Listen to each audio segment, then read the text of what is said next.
Je te préviens, ce n'est pas une recette comme les autres. Et quand tu verras la fin, tu vas comprendre. Où est-ce que je l'ai mis? Où est-ce que je l'ai mis? Ah, ici, merci. Je vais en avoir besoin.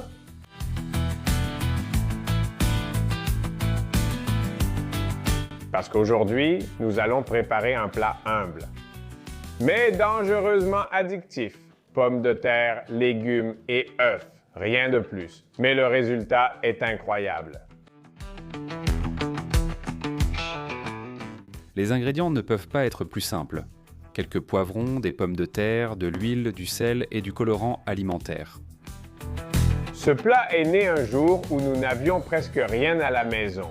Et parfois, quand on n'a rien, c'est là qu'on obtient le meilleur. Depuis ce jour, À chaque fois que je le prépare, quelqu'un en demande. aujourd'hui je vais t'expliquer pourquoi.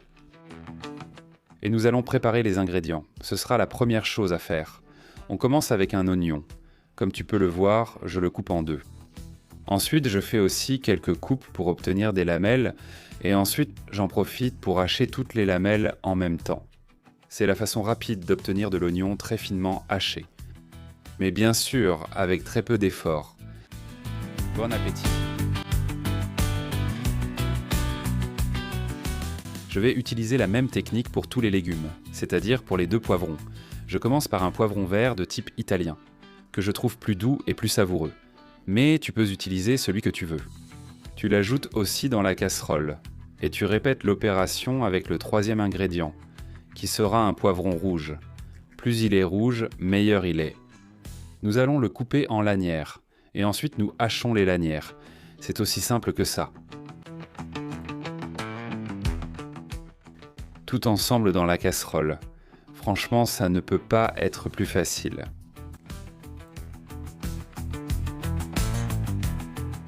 Enregistre la vidéo, ça sauve des repas. L'important maintenant, c'est de mettre un bon filet d'une huile que tu aimes. Et laisser ça à feu moyen ou même un peu moins. Tu mélanges bien pour que tout s'imprègne et on reste tranquille. Ne te presse pas. Si tu vas trop vite ici, le goût ne sera pas le même après. Mais n'oublie pas de remuer de temps en temps. On veut que ça cuise uniformément. Cette odeur, c'est l'odeur de la maison. Je vais préparer 1 kg de pommes de terre. Tu peux en mettre autant que tu veux, mais ne les coupe pas. Casse-les, plante le couteau et arrache. Ici, il n'y a pas de chichi en cuisine, c'est la tradition. Tu peux lui donner un petit plus de saveur. Tu vois, j'ai mis 2 feuilles de laurier. Et maintenant, je sale pour que tous les légumes aient du goût. Un petit brin de magie. Une fois que tu ajoutes ça, tu laisses cuire au moins 2 minutes. Et comme toujours, tu remues pour que la saveur se répande partout. Après, ça aura vraiment une super allure. Et tu verras ce petit bouillon. Si tu veux, tu peux ajouter un peu de sauce tomate. Pour donner un petit plus à la sauce.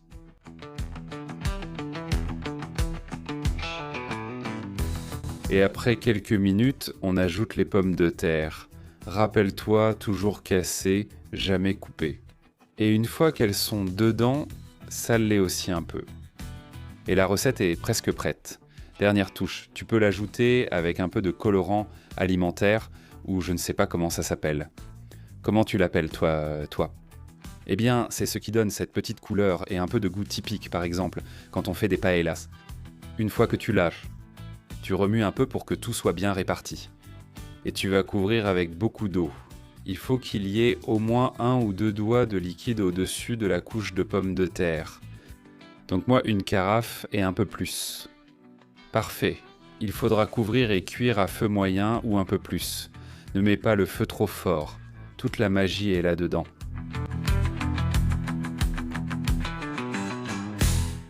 Ici, la magie commence lentement, le mijotement. Le temps varie selon la pomme de terre, mais compte environ 20 à 25 minutes, mais tu le sauras si tu en prends une à la cuillère et qu'elles se coupent facilement à la fourchette. Ça veut dire qu'elles sont prêtes. Musique. C'est ici que la recette cesse d'être normale.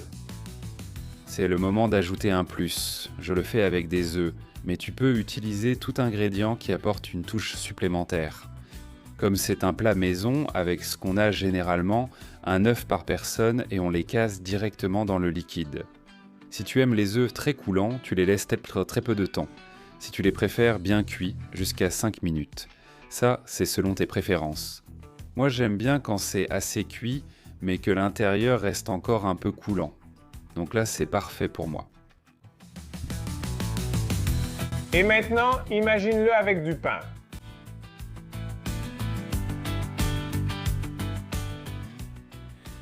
Recette maison, super bonne, goût puissant, ingrédients sains et tout, que du bonheur. Je suis sûr que tu as déjà envie de te servir ton assiette. C'est une tuerie. Des recettes comme ça n'ont pas besoin de complications.